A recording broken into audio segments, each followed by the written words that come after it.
Right. Nagamalleswari గారు చెప్పండి. నిన్న నాకైతే సూపర్ పంచ్ డైలాగ్ అనిపించింది జగన్ గారు చేసింది. నేరస్తులు దర్జాగా తిరుగుతున్నారు, పోలీస్ ఆఫీసర్లే రాష్ట్రం నుంచి వెళ్ళిపోయే పరిస్థితి ఏర్పడిందని, రాజీనామాలు చేసే పరిస్థితి మీద కానీ ఇతరత్ర అనేక అంశాలు జగన్ గారు టచ్ చేశారు. వాటి మీద మీ విశ్లేషణ ఏమిటి? సార్, మీకు ప్రేక్షకులకి అదేవిధంగా ప్యానెల్లో ఉన్నటువంటి పెద్దలందరికీ కూడా నమస్కారం సార్. ఇవాళ జగన్మోహన్ రెడ్డి గారు మాట్లాడినటువంటి ప్రతి ఒక్క మాట ఇప్పుడున్నటువంటి కూటమి ప్రభుత్వానికి చెంప చెల్లుమనేలాగా ఆయన పెట్టినటువంటి ప్రెస్ మీట్ కోసం ఒక్క మాటైనా మాట్లాడతారేమో అని ఎదురు చూస్తాను సార్. ఏ రోజు ఆయన సబ్జెక్ట్ పరంగా ఎన్నో విషయాలు, లేదు ఇన్ని కోట్లు అప్పు చేశారు, లేకపోతే శాంతి భద్రతలు ఇన్ని అఘాతాలు జరుగుతున్నాయి, లేకపోతే ఆడబిడ్డలకి ఇన్ని అన్యాయాలు జరుగుతున్నాయి, ఎప్పుడూ లేని విధంగా ఈ రాజకీయ చరిత్రలోనే కొత్తగా ఐఏఎస్లు ఐపీఎస్లు రాజీనామాలు చేసి వెళ్ళిపోవడం ఏంటి? ఒక జర్నలిస్ట్ అయినటువంటి మిమ్మల్ని మీరే ప్రూఫ్, మిమ్మల్ని అన్ని రోజులు ఇబ్బంది పెట్టడం ఏంటి? ఒక హైకోర్టు జడ్జిని ఏ విధంగా ట్రోల్ చేసి ఇబ్బంది పెడుతున్నారు అన్న విషయం ఈ రాష్ట్ర ప్రజలందరూ చూడట్లేదా సార్? ఒక హైకోర్టు జడ్జికి తప్పలేదు సార్ ఈ కూటమి ప్రభుత్వంలో కక్షలు, లేకపోతే వాళ్ళ ట్రోలింగ్స్. మీరు జర్నలిజానికి ఎంత ప్రియారిటీ ఉంటుంది సార్? ఓకే, జగన్ గారి లేవనెత్తిన ఇష్యూస్కి రండి. జగన్ గారి లేవనెత్తిన ఇష్యూస్ మీద మాట్లాడండి. అదే సార్ నేను చెప్తున్నాను. ఐఏఎస్ ఆఫీసర్లు ఐపీఎస్ ఆఫీసర్లు రాజీనామా చేస్తున్నారు అని అంటే అర్థం ఏంటి సార్? ఇప్పుడు జగన్మోహన్ రెడ్డి గారు అన్న మాట ఏంటంటే, ఎప్పుడైనా పరిపాలన బాగుంది అనుకుంటే రాష్ట్రంలో, ఈ రాష్ట్రంలో నుంచి పారిపోవాల్సినటువంటి అవసరం, లేకపోతే ఊరు వదిలిపెట్టి వెళ్ళిపోవాల్సిన అవసరం ఎవరికి ఉంటుంది? దొంగలకి, దోపిడీలు చేసే వాళ్ళకి, నీచ రాజకీయాలు చేసే వాళ్ళకి వెళ్ళిపోయే అవకాశం ఉంటుంది. కానీ మీ ప్రభుత్వంలో, ఈ కూటమి ప్రభుత్వంలో జరుగుతుంది ఏంటంటే ఐఏఎస్ ఐపీఎస్ ఆఫీసర్లు రాజీనామా చేసి వెళ్ళిపోతున్నారు, పోలీసులు వెళ్ళిపోతున్నారు సార్. రక్షణ కల్పించాల్సినటువంటి అది కూడా యంగ్ ఐఏఎస్లు వెళ్ళిపోతున్నారు అని అంటే అర్థం ఏంటి సార్? ఇవాళ మీరు ఏ పని లేనట్టుగా మీరు ఒకసారి గమనిస్తే, జగన్మోహన్ రెడ్డి గారు ప్రెస్ మీట్ పెట్టిన తర్వాత దగ్గరగా 3 ఎమ్మెల్యేలు 6 మంది మంత్రులు 2 టీడీపీ వాళ్ళు వచ్చేసి మాట్లాడినటువంటి విషయాలు ఏంటి అని అంటే, సార్ సబ్జెక్ట్ మాట్లాడితే వీళ్ళు మాత్రం జగన్ రెడ్డిది నీచ చరిత్ర, మన హోంమంత్రి అనిత గారి యొక్క స్టేట్మెంట్, జగన్ నోరు తెరిస్తే అబద్ధాలే అచ్చెన్నాయుడు గారి స్టేట్మెంట్, యువతలో ఉగ్రతత్వాన్ని రెచ్చగొడుతున్నటువంటి జగన్, ఎవరు మంత్రి అనగాని గారు, జగన్ బాధ్యత లేని వ్యక్తి నాదెండ్ల గారు, హింసాత్మక చర్యలకు జగన్ మద్దతు సత్యకుమార్ గారు. వీళ్ళందరూ మాట్లాడుతున్నది దేనికోసం అంటే సార్, రప్పా డైలాగ్ కోసం.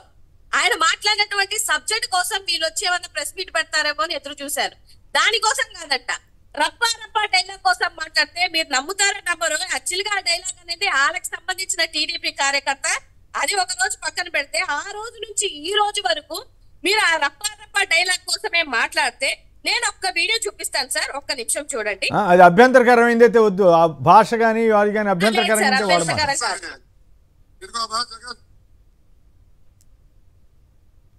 ఎవరిది?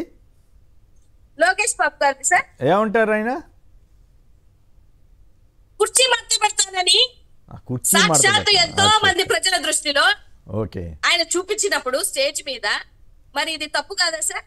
చంద్రబాబు నాయుడు గారు కుర్చీ మడత పెడతానంటే తప్పు కాదా? లేకపోతే సినిమా డైలాగులు మాట్లాడటం అనేది ఎన్ని మాట్లాడారు మీ పార్టీ వాళ్ళు మీకే తెలియాలి. పార్టీని భూస్థాపితం చేస్తాను, జగన్మోహన్ రెడ్డి గారిని భూస్థాపితం చేస్తాను అని అంటే ఇవన్నీ ఏమన్నా ప్రవచనాలా సార్? అసలు రప్పా డైలాగ్ కోసం ఇంత డిస్కషన్ ఎందుకు సార్? రాష్ట్రంలో మీ పరిపాలన బాలేదు, మీరు మహిళలకి భద్రత కలిగించలేకపోతున్నారు. మీరే అసెంబ్లీ సాక్షిగా 16,800 అగత్యాలు చేశాము, 108 హత్యలు చేశాము, అత్యాచారాలు చేశాము, 15 మైనర్ బాలికల మీద అత్యాచారాలు చేశారు అన్న విషయం మీరే అసెంబ్లీ సాక్షిగా చెప్పినప్పుడు, ఇవాళ జెడ్పీ చైర్పర్సన్ ని, ఒక బీసీ మహిళ అయ్యుండి ఒక ఆడబిడ్డని నడి రోడ్డు మీద కారు ఆపి కారు బద్దలు కొట్టి అంతమంది జనాల చుట్టూ హైలైట్ ఏంటంటే ఆమెను ఇబ్బంది పెట్టి, వాళ్ళ భర్తని ఇబ్బంది పెట్టి మళ్ళీ రివర్స్ వాళ్ళ మీద కేసులు పెట్టారు. ఇవే కదా సార్ జగన్మోహన్ రెడ్డి గారు అడిగినటువంటి పాయింట్స్. దానికి ఏమన్నా సమాధానం చెప్పారమ్మా? సమాధానం ఉంటే దానికి ఏమన్నా వీళ్ళు ఎవరైనా సమాధానం చెప్పారా? దాంతో పాటు నాకు ఇప్పుడు మీరు అంటే గుర్తుకొచ్చింది, ఆ శ్రీకాళహస్తి ఇష్యూలో జనసేన వాళ్ళు కానీ టీడీపీ వాళ్ళు కానీ ఏమన్నా రిప్లై ఇచ్చారా? నిన్న ఎంతమంది మాట్లాడారంటున్నారు కదా. అసలు వాళ్ళు దాని మీద డిబేట్ లేదు, లేకపోతే ఒక దాని మీద వచ్చి ఒక ప్రెస్ మీట్ పెట్టింది లేదు. ఉద్దేశం ఏంటంటే మేము బహిష్కరించాం కదా, ఇంకా మాకు అవసరం లేదు, మేము చేతులు దులిపేసుకున్నాము అనేది కాదుగా. వాళ్ళ నిన్న ఆలోచన దృక్పథం. నిన్న నిన్న వార్తలు వచ్చినాయి కదా తమిళ పేపర్లో కానీ వాటిలో కానీ, పవన్ కళ్యాణ్ గారికి చెప్పాము అయినా కూడా ఏం జరగలేదు, ఆయనకి అంతా తెలుసు అన్నట్లుగా పత్రికల్లో వార్తలు వచ్చినాయి కదా. సరే తెలుగుదేశం పత్రికలు రాయలేదు, ఆవిడ వేరే ఇచ్చిన విషయం. స్టేట్మెంట్ అండి, వాళ్ళ ఇన్ఛార్జ్ కాళహస్తి ఇన్ఛార్జ్ ఇచ్చినటువంటి స్టేట్మెంట్ ఏంటి అని అంటే, ఈ విషయం మేము ముందుగానే పవన్ కళ్యాణ్ గారికి చెప్పాము, మీరు గాని అతని వీడియో విషయంలో గాని లేకపోతే ఆ టీడీపీకి సంబంధించిన నాయకుడి విషయంలో గాని మీరు ఎక్కడికి బయటికి రావద్దు, నేను చంద్రబాబు నాయుడు గారితో మాట్లాడతాను, అప్పటి వరకు ఈ ఇష్యూని బయటికి తీసుకొని రావద్దు అని చెప్పినటువంటి పవన్ కళ్యాణ్ గారు ఇవాళ నిర్దాక్షిణంగా డ్రైవర్ ని చంపేసి ఆ చెన్నై నదిలో పడేస్తే దీనికోసం ప్రెస్ మీట్ ఉండదు, దీనికోసం కాదు సరే, పవన్ కళ్యాణ్ గారు రెస్పాండ్ అవ్వలేదు. నిన్న నారాయణ మనోహర్ గారు జగన్ గారిని విమర్శించడానికో చంద్రబాబు గారిని మద్దతు ఇవ్వడానికో వచ్చి ఉండొచ్చు.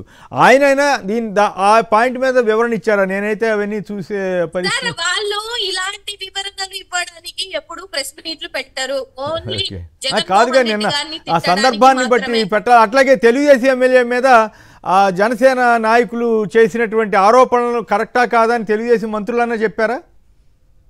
ఎందుకు సార్, అక్కడ దొంగలు వాళ్ళే కదా సార్, టీడీపీకి సంబంధించిన ఎమ్మెల్యే దగ్గరుండి అన్ని చేయించారు అని చెప్పేసి చెప్తుంటే ఇట్లాంటివి వచ్చి ఎందుకు, ఆయన పదార్లో ఉన్నాడు ఆ ఎమ్మెల్యే, ఇలాంటి వాటి కోసం వచ్చి ఎందుకు చర్చలు చెప్తారు సార్?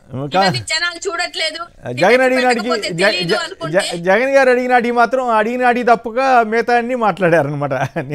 మిగతా అన్ని మాట్లాడతారు. అది కూడా ఏంటి, ఈ రప్ప డైలాగ్ కోసమే ఒక 2-3 నెలల నుంచి మా పచ్చ ఛానల్లో డిస్కషన్స్, ఆ పచ్చ మీడియాలలో డిస్కషన్స్ తప్ప రాష్ట్ర ప్రజలకి ఏం చేస్తున్నారు, రాష్ట్ర ప్రజలకి దీన్ని బట్టి పరిస్థితి అర్థం చేసుకోవాలి. అయిపోతున్నారు. బాగా చెప్పారు. దీన్ని బట్టి పరిస్థితి అర్థం చేసుకోవాల్సిందంటే జగన్ గారు అడిగినాడి తప్ప మిగతా మాట్లాడుతుంటారు. అలాగే వాళ్ళ ఇష్యూస్ ఏమైనా ఉంటే వాటి జోలికి వెళ్ళరు. జగన్మోహన్ రెడ్డి గారు రైతుల దగ్గరికి వెళ్తే సెంట్రల్ మినిస్టర్లకి లెటర్ రాస్తారు. జగన్మోహన్ రెడ్డి గారు నా క్యాంప్ అనౌన్స్ చేయగానే పరాబరంగా ఢిల్లీకి వెళ్ళిపోయి పరిగెత్తేసి సెంట్రల్ మినిస్టర్ తో మాట్లాడతారు. జగన్మోహన్ రెడ్డి గారు రైతుల్ని పరామర్శించిన తర్వాతే సెంట్రల్ దగ్గర నుంచి ఫండ్ రిలీజ్ చేస్తారు. అంటే అర్థం ఏంటి సార్, జగన్మోహన్ రెడ్డి గారు నిద్ర లేపితే తప్ప దున్నపోతు మీద వాన కురిసినట్టు ఈ రాష్ట్రంలో ఉన్నటువంటి ఈ కూటమి ప్రభుత్వం నిద్ర లేగలేదు. ఎందుకంటే 1 year దాటిపోయినా కూడా పరిస్థితి ఇంత ఘోరంగా ఉందంటే ఇంకా రాబో 3 సంవత్సరాలు కూడా చేసేది వీళ్ళు ఇంతే సార్.